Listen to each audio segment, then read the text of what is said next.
Good afternoon, and welcome to our May 24th, 2023 Community Readiness Podcast. I'm honored today to have with me future retiree detectives. They're retiring next week, John Huizdos and Cory Donberger.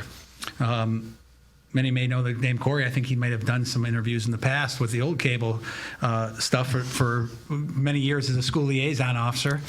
And Detective Huizdos started on patrol, went through the traffic unit, and promoted up to our detective bureau, where he's been since, I don't know what year? 2007 in the DB. So the last 16 years as a detective. And Cory was first round of school liaison when? I started in 03, finished in 09, went back to the road for about 4 years, and then started the new school security position, and that would have been 13. And so I've been in the detective bureau ever since. Yep. And then got promoted officially to a detective about a year and a half, 2 years ago, correct? Mm-hmm. Yep. Time's different now than it was.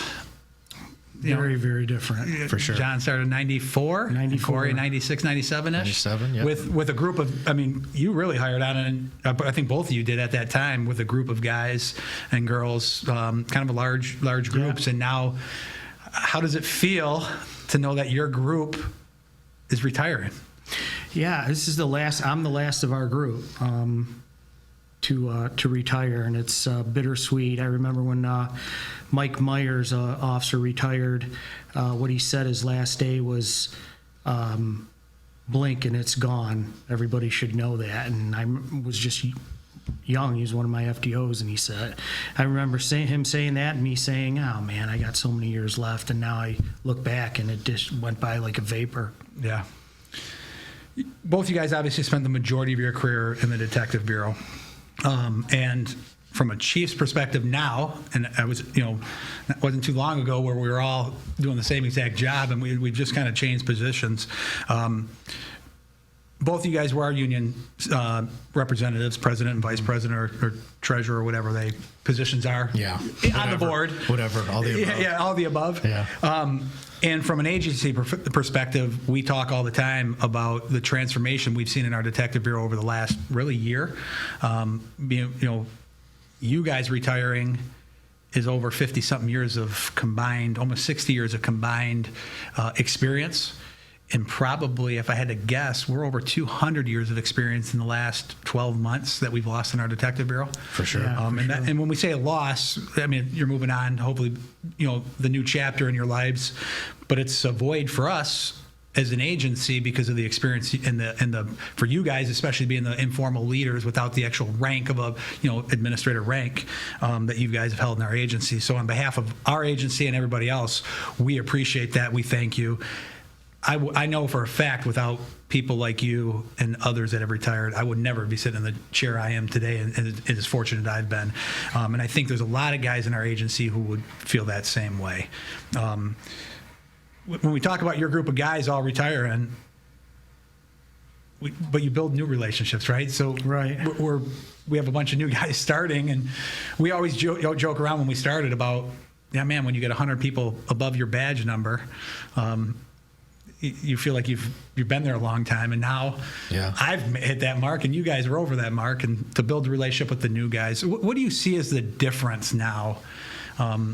Would you say in the profession, maybe, or even in your positions? I think the biggest thing for right now is when I started, everything was handwritten. Every report, every paper. There were no cell phones. We had pagers. We didn't have all the computerization and all the technology that really makes investigating things a lot easier. Everything was done manually. And you learn as you go, so I adapted. I still have no idea how to do any social media or anything like that. And that's another thing why the young people coming up who do that, you can rely on them. If I ever needed somebody to look something up on Facebook, I just asked one of the young guys to do it instead of muddling through it. But yeah, it's technology. You think of like a fraud case type thing where, back in the day you were chasing maybe a credit card statement or something like that, but now you're chasing, crypto across the world, and things happen so fast and quick that, you just it's just very hard to keep up with it. So I would say technology by far is, social media, that was kind of coming on board a little bit more when I was in the schools, but now there's just so many platforms and various ways to communicate, and it's just, you could spend 24/7 just trying to monitor and still not be able to, see what all is going on. So for sure, technology. Yeah, and you touched on something that I think is important that if our residents listen to this, is when we talk about technology, a lot of places in the corporate world will say, maybe auto plants, you get technology and it takes away people, right? For sure. Law Yeah, enforcement absolutely. is kind of opposite of that. As the technology increases, the advancements, to the public and to the criminals, it takes more of your time. It does. John, when you started in the Detective Bureau, again, 16 years ago, how frequently were you writing search warrants? We weren't writing a whole lot of them Yeah. because if you did, it was to an actual physical location. It wasn't for bank records or video or cell phones, computers, things like that. How many do you think you're writing now? Cloud storage. You could easily write 4 or 5 a week, probably, conservatively, I think. That's just you. Mm-hmm. How many detectives do we have? 5 full-time Right. detectives in our detective bureau, which is, when you're in the detective bureau, how many detectives do we have? Well, we have 6 detectives and 2 school. Liaison people. We're averaging, to a man, before retiring, about 30 cases each, which are workable cases, not just Follow-up. follow-up. Yeah. You can work each one of those, and so you have to prioritize what you do, and that comes with the search warrants, where you could call over to the court and swear to like 5 or 6 at a time. I think my record is like 13 in one sitting. Which, let's talk a little bit about that, because let's talk about the day in the life of a detective, right? We always compare things back, and I think John was an evidence tech, and Cory, you both were evidence technicians. Yeah. So we see crime scene or forensic files, right? That in an hour we go and solve a case, and for enjoyment and pleasure for the TV. But your lives, that's not reality. Right. And so you're talking 30 cases, just you or you. So that's 60 cases just between 2 people that are workable cases that if you're typing search warrants, with Bloomfield Township, we talk fraud, white collar crime, or fraud is our big one. You're waiting for all those records back. We then have to take those records and make sense of those records to find out who's at a loss. Right? It doesn't happen overnight. No, it's a marathon, not a sprint. And that's really if the bank or location actually provides the documentation, and so I know John can attest to this. You just have various places, if they're out of state, might just say, sorry, we're not going to cooperate with your search warrant. So now you're back to ground zero. But yeah, you're just trying to keep up for the most part. And it's hard to tell victims that there's nothing more you can do. That's the hardest part of being a detective, is you've taken it as far as you could go. There's no more evidence to get, no more search warrants, no more records, nothing, and you just can't identify a suspect. And it's very hard to call the victim and say, we can't identify who did this, or we can't get your money back, or whatever. And that's the thing that bothers me the most about the job. That's the hardest thing for me to do. It's exhilarating to get a charge on somebody for a crime and tell the victim, hey, we figured it out, and this guy's being charged, or this lady's being charged, or whatever. But when you have to come up and say, I'm sorry, I can't do anything else, that's the hardest thing. And it's again, the Detective Bureau is really the fact finders to present to the prosecutor's office, right? And then we'll talk about that in a minute. You talked about the victims, and that's really what you guys focus on. Obviously, is finding the facts and finding justice for our victims. And I would imagine we kind of talked walking over here is talk about what's, maybe the highlight of your career. I'm not so much saying the case, but what's one of the most rewarding things as being a detective? I think it's been working with the Major Case Assistance Team, which is the group of detectives with some of our surrounding departments like Troy and the Sheriff's Office and everything like that, because that call out is for a very serious crime. Every time I've been called out, it's either been a shooting or a murder.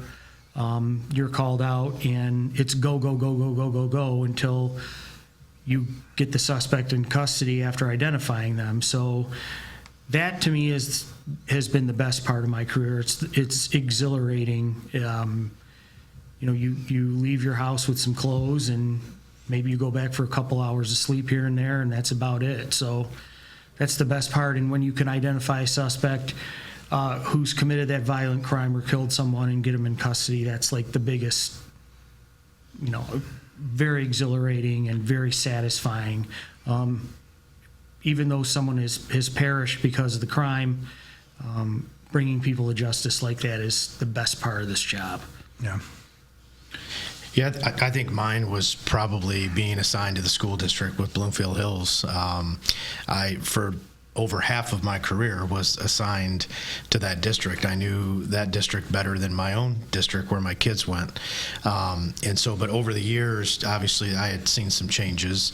And when I first started, my oldest was 1 year old. So I was young father, and here I am trying to help these young folks kind of navigate life, if you will. And that was probably the most rewarding for me, working with the various parents throughout the years, staff, of course, administration. And I've shared that with many people that will definitely be the highlight of my career. I was able to do both. I was able to do, the law enforcement route as well, but I was also able to be in that educational world. So by far the best part of my career. Yeah, and Cory, yours was unique. Obviously, there was not many districts at the time. I think we might have been one of the first, and I'll give Bloomfield Hills Schools credit, kind of the trailblazers. There was always school liaison officers in most schools, but to bring the school security position, where at the time they were combined in the high schools, so we had at least a voice in the room when it comes to the security of these schools, and that's obviously pre-Oxford, right? We were always concerned, and it's always been in our back. It's always been in a bordering state, and we always are fixated to TVs and that when that stuff's happening. But then it happens here with Oxford and Michigan State, and we can look back at some of the things you did and some of the suggestions, or with the school district kind of being proactive. To try to eliminate or prevent, I'm not sure the words of it, or at least lessen the likelihood that it could happen here. But we're learning that it can happen anywhere. And it's, to have somebody in a position or have those positions around to help develop the plans. For now, we still use the plans that you help develop. We just alter them yearly to make sure that we're up to the best practices. Yeah. When I was brought in, it was 13, so it was right after Sandy Hook, and so that was kind of the question and the demand really that the parents had is, how are we going to prevent that from happening here? And so, the position was created. So, I look back and I'm like, that was a lot of pressure, because obviously things can happen, and and what we tried to do was just put things in place to just, minimize those types of incidents and minimize just any type of incident, really, whether it's just an assault or something, compared to the massive, school shooting topic that we unfortunately seem to talk about. But yeah, that was a very rewarding opportunity, but, kind of a lot of pressure at the same time. So. Yeah, and when we talk about being in the detective bureau, and you mentioned, John, is sometimes we get that perception that you're sitting behind a desk all day long, and just, there's days where you're waiting for information to come back, but then something does happen the detectives still respond to crimes or unfortunately suicides, or if there's any follow-up that needs to be had or on the scene, you guys are responding. So you could be 40 caseloads down in the middle of typing the search warrant, and next thing you know, somebody from the road's calling, or you guys are getting called out to a scene that could completely take you away, maybe for weeks, right? Depending on the type of call, right? Sure. Of what it is. So there's so much more to the follow-up on those cases. Let's talk fraud just a minute, because I know that's one of our biggest things. You mentioned a few minutes ago, it's hard to tell a victim that you can't go any further. What makes the fraud so challenging for some of those cases? It's the anonymity of the internet. Most of the fraud is not in person, so there's no video of who's doing it. Our burden of proof, if somebody is stealing an identity or making fraudulent transactions or something like that is to actually identify the person who is behind the keyboard that does it. And that's nearly impossible without finding out an identity of the person and getting them to admit that they were behind the keyboard. Now with cryptocurrency, most of the cryptocurrency fraud goes out of the country Within seconds. So even if you could execute search warrants on the foreign entities and they cooperated, which sometimes they do, you're getting IP addresses from foreign countries all over the world. There's nothing you can do about that. I'd love to travel the world and knock on doors, but it's just not going to happen. Yeah. No. And the amounts of money in the millions of dollars that I know personally people have lost in some of the cases it's staggering.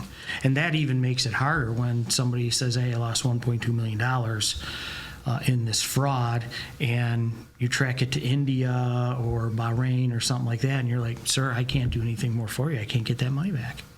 Yeah, let's talk about prevention for a minute when you come to that, because we're seeing, and I don't want to say, maybe an increase, or they go in kind of, clusters, I guess, romance scams or these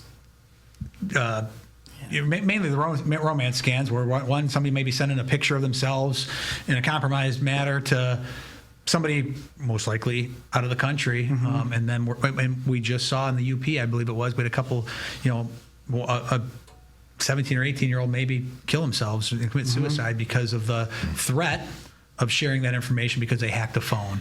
I think it's important for us to talk to our residents about the prevention of that police departments aren't going to call and say you have a warrant for your arrest.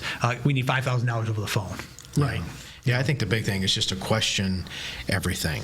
I think with email, our email inbox, even at the township, we get bad emails that come in, and it looks legit, but clearly it's not, and so we just get bombarded by those types of communication. So if one thing is just to question everything. If you get a email from a family member that just doesn't sound like how they would communicate with you, question that. Don't just click on a picture because they say they're on vacation or something. So just question everything and not just navigate your email blindly. Yeah. I know, Cory, there was a case I think you did about a year ago that took you out of state, or took it out of state. And it was it a child pornography case? Yeah. Let's talk about that a little bit. So there's times where we get a case in Bloomfield Township that has a much greater impact across. Who knows? This one took us to Kansas. Yeah, to Kansas, and then you are able to work closely or reach out to the Kansas authorities there, and they actually executed search warrants on our behalf, but their behalf as well, to be able to solve that case. And when you talk about reward in a career, that's why you do what you do on a daily basis. Yeah, that one worked out well, for lack of a better word. But unfortunately, we were presented with those circumstances, and working out to other law enforcement agency, I lucked out, and the deputy I spoke with had prior knowledge and experience with our suspect. And so as I'm describing the information and all that, he knows exactly who I'm talking about, where this person lives, because he had a previous case with him. And so it worked out perfectly. And so we were able to obviously continue and get charges, federal charges actually. So that was nice. And we got the conviction. But obviously a very unfortunate situation. But as far as law enforcement goes, we were able to, make an arrest, get the conviction, and at least get kind of that little piece of closure. So yeah, John, you brought up MCAT, or our Major Case Assistance Team, a little while ago, and you've been part of that. I think maybe since almost the inception. Yes. And I don't know how many years it's been. Probably a good 15. Yeah, 2008, I think it started. And back in 2014 was our last homicide, where it was kind of an anonymous, and we had to develop those leads. And that was my first, I was a sergeant on the road, new sergeant on the road then. And it was my first experience with MCAT, and again, we call that our it's partnerships with Bloomfield Hills, Clawson, Rochester City, Rochester Hills Substation for the county, Auburn Hills, Birmingham, and Troy. Correct. And then obviously Bloomfield Township. I'm glad I can remember all those agencies. Yeah, that's pretty good. But it's really a force multiplier, because probably, in my opinion, the most realistic, other than on patrol live, of realistic law enforcement, is the first 48. And that really holds true on a homicide, right? The first 48 hours, or maybe even a good sexual, or when I say a good sexual, a completed sexual assault where there's violence used, that timeline is truly important to get ahead of that. And MCAT's really a force multiplier. Right. And I can think of, probably off the top of my head, at least 3 or 4 shootings you've been on. And Cory, did you go out? I don't know if you've gone out. You're our MCAT representative now, but more newer. That We had the one small one that we did locally. Yeah, locally. But that's nothing even major like what John obviously. I was going to touch on that in a minute with that, but let's talk about how important that partnership is, and what benefit that has to our residents, or any of the residents in the communities that I named. When you can have that force multiplier, and we get, I believe it's 2 detectives from each agency for up to 5 days at that agency, and we have the interlocal agreements, we have authorities to do it. But when you get those kind of cases, usually one lead can start a snowball effect, and in ours happened to be at the time retired Detective Barker, who I believe found a online pawn that really started our track down to our suspect. Found the victim's watch on a pawn database for that one, and it is just something small. I think the one I remember the most was over in Troy. A young female was shot 9 times in her car when she walked out of work, and what really helped us there is, shortly after the shooting took place, a citizen called a reckless driver driving down Big Beaver Road right after the shooting, going very fast and weaving in and out of traffic. And a camera picked the car up with a partial license plate, and it was her boyfriend fleeing the scene. And that was just one little thing, because otherwise we weren't sure what was going on. And you mentioned there's no sleep during those times, No. right? I mean, when you, unfortunately, you guys have done it many times, so when you have to go give a notification to a family member, it's not easy, one. I mean, it's probably our most difficult part of our job, right? Is having to deliver a bad message. But to see the reaction when it's a felonious manner, right? Mm-hmm. We can accept in time that something natural happens to somebody. Mm-hmm.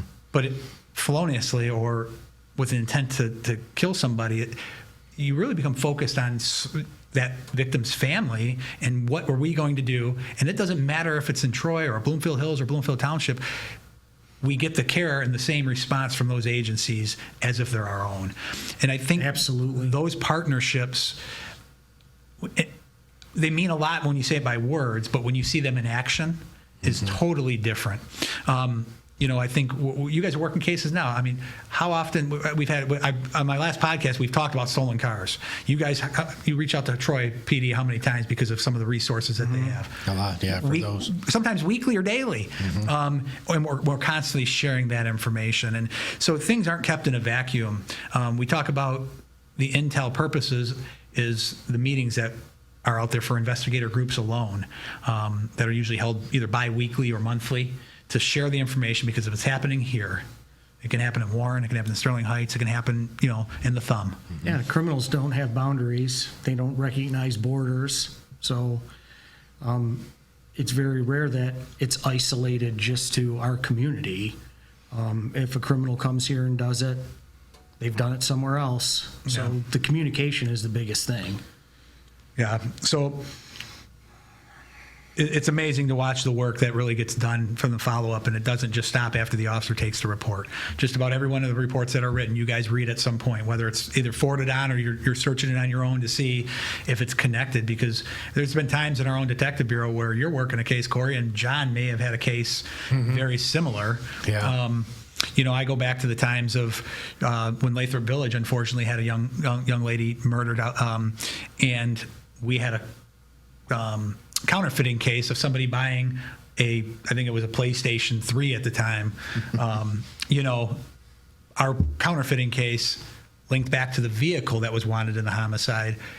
That was able to help develop their. We had none of that. So we're gonna close it up here, but I'm gonna put you on the spot a little bit. What's the most memorable? Let's not even do that. You kind of said that. Some advice to the young officers coming in today. I would say be careful, be smart, and with the rise in violence in the world in general today, don't walk around thinking that nothing can happen to you, because we all know different. We lost Gary Davis several years ago, and we've all known other departments that have lost officers.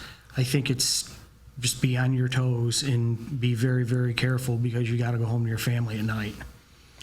Cory? Yeah, I would say, seize the moment, seize the opportunities. I've been so fortunate here, and, there's no perfect place, obviously, but being able to do my entire career here, I moved here from another state not knowing anything about Bloomfield Township, and I feel very fortunate. So I guess to those young, just have fun, obviously, abide by what John was saying about be safe, be smart out there, but have fun. It goes so fast, and you make lifelong relationships that are just as close as your family members. And so I would just say seize the moment, seize the opportunities, have fun, be safe. Yeah. Well, we thank you guys for your long careers. I know personally, you go both mentors to me. We've had great times, we've had sad times. We're not afraid to admit it. But in all of it, we have been in situations where, and seen things as an agency or as new officers, young officers, we've been through situations that most people minds should never see. And in the end, it's successful when you can walk away from this career on your own, at the time where you feel it's necessary. So we appreciate your service to our agency, and it's been an absolute blessing to work here, especially with all the people. I mean, Bloomfield Township is like a very large family. And the most difficult thing about retiring is leaving the people that you've worked with for so long. Yeah. Well, good. Thanks, guys, for coming on today, and we'll Thanks, take a break Chief. here shortly. Thank you. Thanks. Thank you. When I was about 5 years old, I went to a fair with my family, and I saw an officer, it was actually a canine officer, and I was like, oh, I want to do that when I grow up. I actually did an interview at the academy, and after that I set up a ride-along, and the ride-along was great. After I completed my bachelor's degree, I thought to myself, there's something more I want to do. And with law enforcement, I've always had an interest in law enforcement. I just never acted on it until I got my bachelor's degree. I had a personal experience when I was a nanny, and the kid I nannied for got killed by a drunk boater, and that's part of the reason I became a police officer. I interviewed, and this was a place that I could just see that aligned with a lot of the values that I was looking for in becoming a police officer. It's not an overly busy department. We do have our handful of big crimes. You're not going to be running from major crime to major crime to major crime. Your workday is actually what you make it. So above the calls that you get dispatched, there's plenty of time to go out there and be a proactive police officer and kind of dabble a little bit in what is your specific interest in police work and seek out the crime. Well, the community itself is very supportive of our police department, and we are very fortunate to have that here. It's a good size department, but it's not so big where you get lost. As far as the camaraderie goes within the department, it's great. Roll call is probably one of the funnest times on shift. Getting to go out to these different calls and hanging with these guys or girls is a bonus. I think that's the biggest thing, is the respect and friendliness. And we have a lot of amenities here. We can work out on duty during our breaks for lunch. There's so much more. I really like working here. So we have this range behind us we come down to. We got a training that every quarter. We've been getting into mental health training, which is great. From the time of my ride-along at the start of the application process till the final interview to the job offering, it's been nothing but a great experience. Wouldn't want to be anywhere else. It's the people here, people I work with every night. It's a great place to be, and couldn't have made a better choice. I know for me, it's an honor to work here. This is a department that I knew as soon as I heard about them, this was where I wanted to work and where I wanted to continue and hopefully work my whole career here.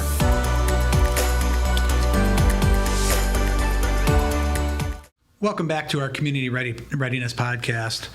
I want to thank again Detective Donberger and Detective Huizdos for joining me today. It's an honor for me to be able to recognize them as they approach the retirement date of next week.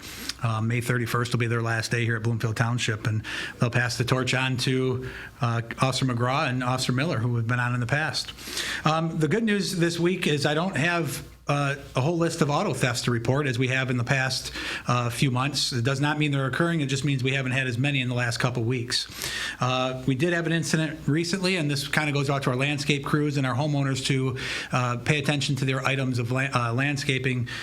We have this time of year and throughout the summer, we do get quite often individuals driving through neighborhoods and stealing off of landscape trailers or unaccompanied landscape equipment from front yards. We did make an arrest this last week on May 15th at about 12:30 p.m. We responded to a theft of 3 backpack blowers off a trailer, a landscape equipment trailer.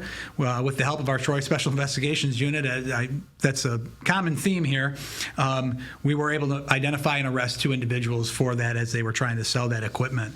So we were able to recover that. We're still seeing an increase in car accidents and reckless, irresponsible driving.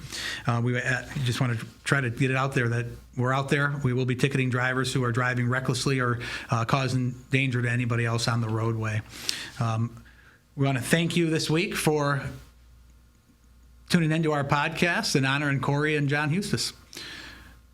We'll see you soon.